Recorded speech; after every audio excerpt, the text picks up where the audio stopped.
لقد مضى 23 عاما على المؤامرة الدولية بحق القائد والمفكر الأممي الديمقراطي عبد الله أوجلان بهدف إبادة الشعب الكردي وإعاقة تطبيق مشروع الأمة الديمقراطية في الشرق الأوسط.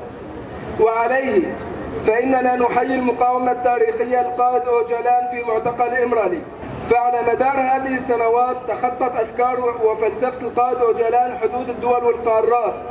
وأصبح رمزاً عالمياً من أجل الحرية والسلام، وهذا ما يثبت كل الحملات العالمية من أجل حريته.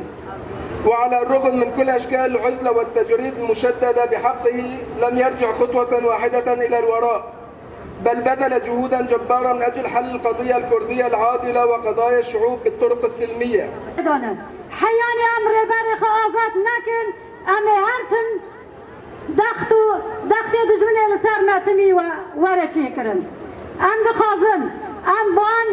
لجنة حقوق الإنسان دكن أم بان ما في مروفة دكن شما حركز لهمبر ريباري قالي كرد في دنجر ريباري قالي كرد ريباري مروفاتيه ريباري إنساناتيه جبر وياكي هركز مشروع ريبارا بولسار خو خطر دبینن جبر وياكي دنيا عالم گشتي في دنجر